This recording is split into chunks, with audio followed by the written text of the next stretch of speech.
Hi guys, welcome back to my channel. So this week's video is all about the update on the Porsche 911 that I bought in 2020. So this is an update video because it's been quite a while since I've told you guys what's happened to it. There's been a few visual upgrades. It's also had a couple of MOTs in that time, a few suspension parts, bits like that. But I'm actually gonna, so make sure you stay to the end actually, because I'm gonna document and tell you how much this car has cost me up to now. So what I'm gonna do is I'm gonna take you around the car and show you all the updates, all the things I've had to do to keep it on the road, and take it for a drive as well. So yeah, let's have a look. Right, so one of the main things I've actually done to it is I've fitted a new bumper to it. So I did not like the stock bumper that I had on it. So it's had a GT3 replica bumper put on, obviously sprayed body colour. I just think it looks a lot better than the original one I had on the vehicle. So that was one of the first things I did to it, as well as a gearbox rebuild. That was actually the first thing that happened to this car to get it on the road, but I really wanted to prove its looks. Also, and it's actually a little bit dirty now, this car, but I put these wheels on. So these are 997 turbo replica wheels. They are diamond cuts, although you can't really see that at the moment because it is filthy, this car. And also put some Michelin Pilot Sport 4s on,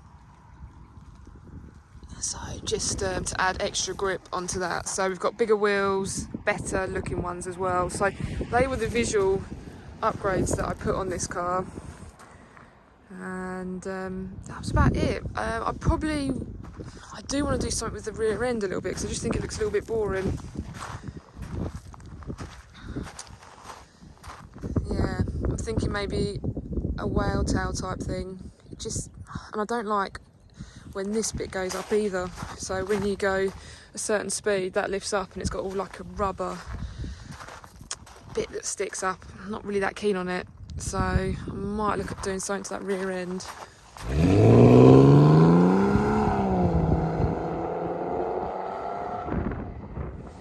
So we've had a look around and seen some of the aesthetic stuff that I've done to it. The bumper that I bought was, I'll say actually at the end, because I've got, I'll do all the facts and figures on it all, because it'd be interesting actually to see how much this car owes me with money type thing. But in between the MOTs, so I believe the MOT's November time, end of November, December, I think, on this. And in between November 2020 and November 2021, this car done about 5,500 miles. So as you can see, I do use it a lot. Last year it went to Silverstone, it went to Snetterton. It hasn't done a track day because one of the reasons is it is actually quite loud, and it doesn't look like it has had a new exhaust. So, and it hasn't had that little modification that you do where you bypass through on the back boxes. So I'm not really sure why it is so loud, but it is a loud car, this. And you'll actually see in some of the videos that are in this of the drive-bys, you know, the noise that this does produce. And that's one of the reasons why I love driving this car, is the noise. It is addictive, and possibly sometimes I do accelerate just to hear that noise. But I'm a petrol head at the end of the day. So, yeah, so it has had, so I've been using it. So where else has it been? Goodwood Festival Speed, it went there. So that was quite a long journey for me because I'm up near Cambridgeshire. It's been to Caffeine and Machine. It has been to Bicester, the Sunday Scramble, it went there. And in fact, it went there, and then the next day it blew a brake pipe. So the next picture you'll be seeing is it on the back of a tow truck. But yeah, nothing. What happened is on the caliper on Porsches, you do get where it goes underneath the caliper to each side of it. It is actually encased in like a rubber sheath, or like a plastic sheath. And what happens is mud and grit and dirt get in there and it rusts behind that, but you can't see it. You can't actually see in that sheath. So, and because it holds all the dirt and debris in there.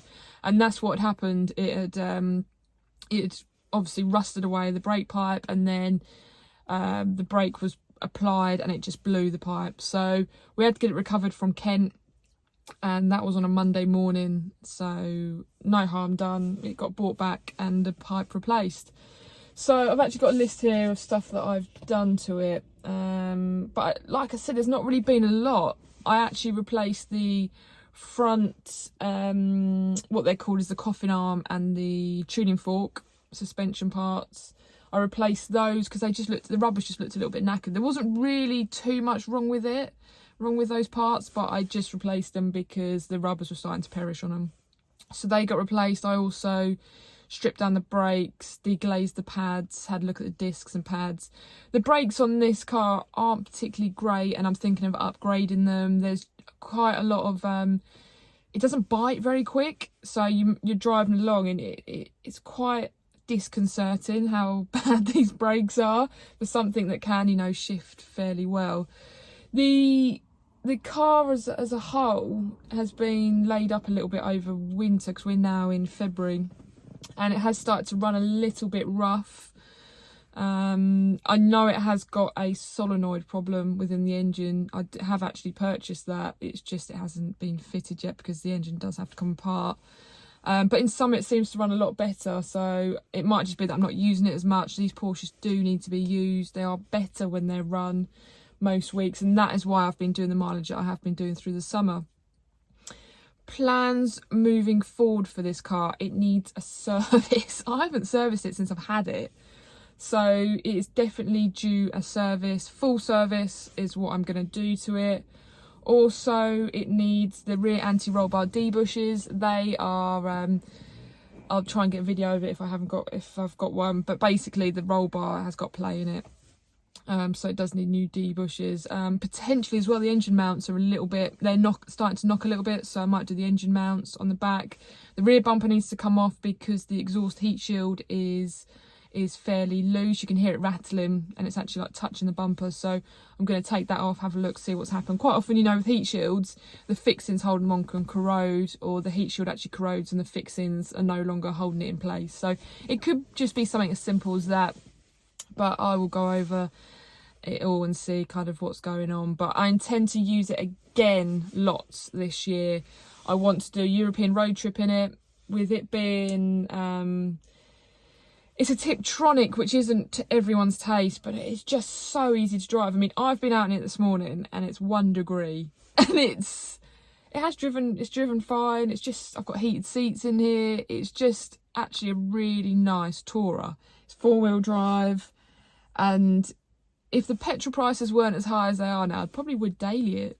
You know, most days I'd probably drive this car, but it would cost me a fortune to run. So next video, I'll go through the breakdown of how much this car has cost me.